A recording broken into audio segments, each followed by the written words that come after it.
हमारे दीदी माँ संकल्प लिए इस बगिया को सजाए हैं, उसको हरा भरा करके रखने का जिम्मेवारी साहब हर एक गुरु भाई बहन को दिए हैं। नहीं, साहब बोले कि हर एक गुरु भाई बहन का ये जिम्मेवारी अगर वो समझ ले कि सचमुच में मेरे महादेव हैं और मैं उनको अपना बनाया हूँ, उस दिन से वो शिव का काम आगे बढ़ाने लगेंगे। लेकिन हम आप जितना हम उनको बात में कहते हैं कि आप मेरे हैं, शायद उतना कर नहीं पाते हैं, लेकिन करने का प्रयास ज़रूर करना चाहिए। साहब तो बोले हैं कि अब हम नहीं सुनना चाहते हैं कि अब हमसे नहीं होगा, अब हम नहीं सुनना चाहते हैं कि हमसे अब नहीं होगा। कितना दिन से आप बोलिएगा कि हमसे नहीं होगा, आपको करना होगा। महादेव को काम को आगे बढ़ाइए, जब तक आगे नहीं बढ़ाइएगा। अरे आपका दुख दूर हुआ है, आप महादेव से दया लिए हैं, तो दूसरे को बताइएगा ना। हम आप पहला सूत्र में उनसे दया की याचना करते और बोले 3 सूत्र क्या है? गुरु से एक लगे रहने का एक तरीका है, उनसे मन लगने का एक तरीका है। नहीं तो हम आप जिस चीज़ को याद करना छोड़ देंगे, उस चीज़ को हम आप भूल जाते हैं।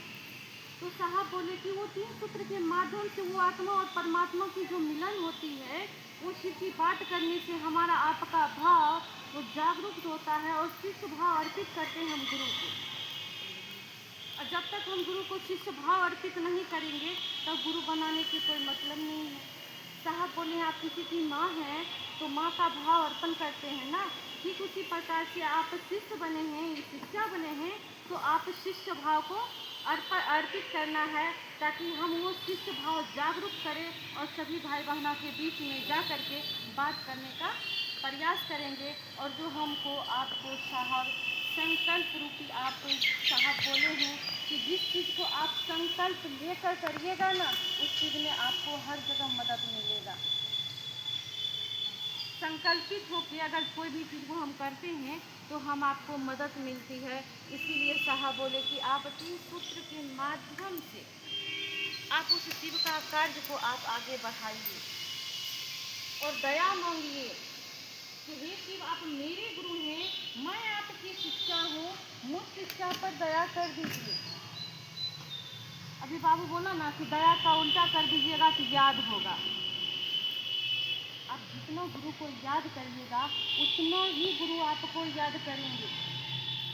बच्चा दीदी एक बार बात कर रही थी साहब से और बोले कि एक बात बताइए, आप कहते हैं कि दया मांगिए दया मांगिए, हम तो दया मांगते हैं, लेकिन दया किस कदर से मांगना चाहिए? साहब बोले दया भी इस कदर से मांगो कि महादेव भी दया करने के लिए विवश हो जाए कि ऐसी कौन सी शिष्या है जो हर प्रतिपल महादेव को याद कर रहे हैं। नहीं, उनको भी हम लोग विवश कर सकते हैं, ऐसा शिष्य होना चाहिए। लेकिन हम आपसे उतना होता ही नहीं है। होता है उतना दया मांगते हैं, नहीं हो पाता है। जब उनसे कोई ज़रूरत हो इच्छा पूर्ति के लिए तो उनसे हम दया मांगेंगे कि आप हम पर दया कीजिए, हमको ये चीज़ चाहिए, हमको वो चीज़ चाहिए। साहब बोले कि आप अपनी इच्छा पूर्ति के लिए सिर से दया मांगते हैं।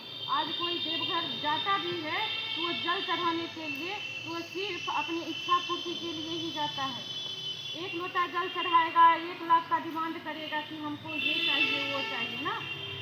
लेकिन वही बाबा को आप गुरु रूप में उनको मानिए, उनका शिष्य बनिए और उनसे मांगने की ज़रूरत नहीं पड़ती है, वो खुद पर खुद देते हैं। हम लोग जब भी परेशानी में पड़ते हैं तो बहुत सारे हैं जो कहते हैं कि आप चर्चा में चलते हैं फिर भी आपको परेशानी होता है। कहते कोई बात नहीं, परेशानी है, 5 तत्व से शरीर बना है, उसको कुछ कमी होगा वो परेशानी आएगा ही आएगा। नहीं, परेशानी आएगा, लेकिन जो बोलते हैं हम देखते हैं कि वही अगले बार वो उस हालत में चल जाते हैं, हम खुद ठीक हो जाते हैं। क्यों होते हैं? क्योंकि वो गुरु की दया है। ऐसा नहीं है कि धरती पर हम आए हैं कि हाँ अमर होकर ही रहना है, हमको कुछ होना नहीं है, हमको हर चीज़ होगा, लेकिन वो गुरु की दया की याचना के संभव से हो सकता है। राम जी आए तो उनको सरजुग जी में जाना ही पड़ा, कृष्ण भी आए तो उनको भी जाना पड़ा, और सीता माँ भी आई तो उनको भी परेशानी का सामना करना पड़ा। हम तो मनुष्य हैं, हम लोग को भी करना पड़ेगा, लेकिन महादेव को भूलना नहीं है, करते रहना है। और दया चर्चा नमः शिवाय जो करते हैं आप, हम दया सबसे पहले उस शिव से मांगेंगे। किस लिए? अपने गुरु की काम के लिए।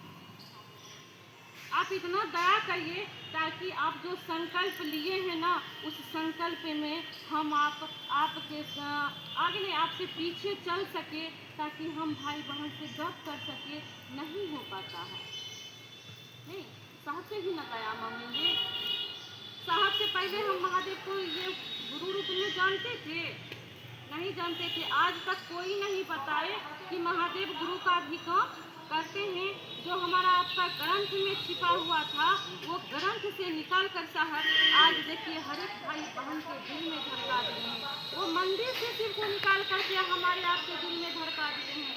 जो शिव हमारे आपके दिल में सोया हुआ था, वो शिव को साहब जगाने का काम किए हैं। हम आप लाख पूजा पाठ करते हैं, लाख धूप अगरबत्ती जला रहे हैं, लेकिन उसका कोई परिणाम नहीं दिख रहा है। हम बोले ना कि जो हमको बोलता है उसका रिजल्ट वो तुरंत दिखा देते हैं। क्यों दिखाते हैं? क्योंकि हम शिव से आज तक कभी कुछ हम मांगने का काम नहीं किए हैं। ये महादेव की चर्चा स्थल पर हम बात करते हैं कि आज तक हम किसी चीज़ को हम नहीं मांगे हैं, लेकिन बिना मांगे हुए इतना दिए महादेव, जिसका मतलब बोलना भी दिन से रात हो जाए तो कम पड़ जाए।